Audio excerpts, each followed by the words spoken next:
We are finally at chapter 11 of 12 chapters in the book of Ecclesiastes, and Solomon continues the same tune. What is the meaning of life, and what is it not? The topic of conversation in Ecclesiastes chapter 11 is this: don't rest on your laurels. You might have heard this phrase used before, but where did it come from? Well, there is such a thing as a laurel plant or a bush or a shrub.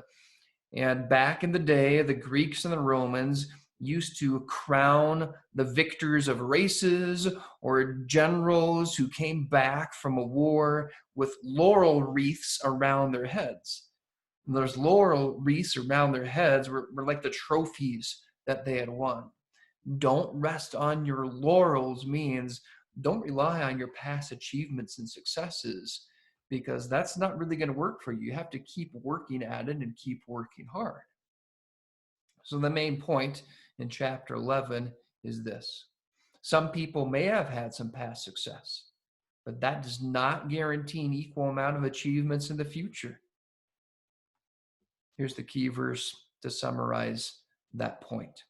Even if a man lives many years, in all of them let him find joy, but let him keep in mind the days of darkness, for they will be many.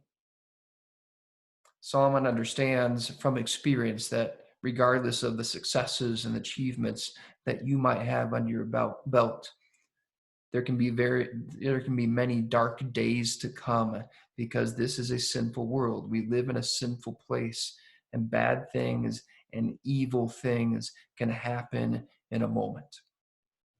Here's what you need to know as you read through Ecclesiastes chapter 11 on your own.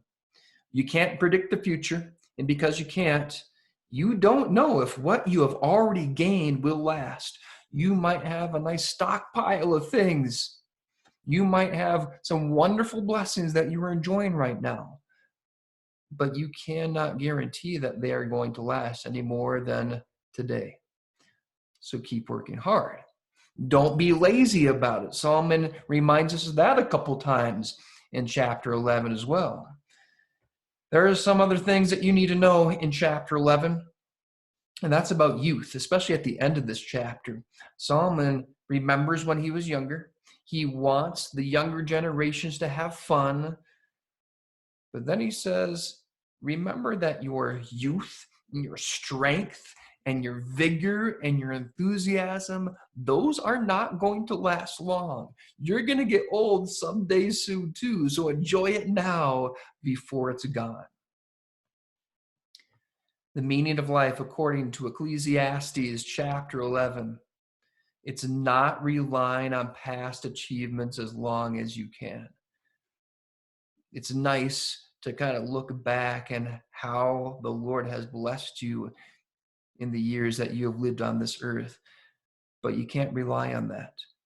That's really not the meaning of life, to pat yourself on the back and pound your chest and think of yourself as someone great because of what the Lord has done for you. Solomon wants to get our minds on other things. So now it's time to read Ecclesiastes chapter 11. As you read it, remember, Solomon was someone who accomplished a whole lot throughout his life. But he came to the conclusion that even what he had achieved and the successes that he had to his name could be taken away instantly. He had to keep working hard, no matter what he had done in the past, no matter what could be attributed to his name. He continued year after year to work hard for the future. Read Ecclesiastes chapter 11 this week. Come back next week for the final installment of Ecclesiastes and the meaning of life. Have a great rest of your day.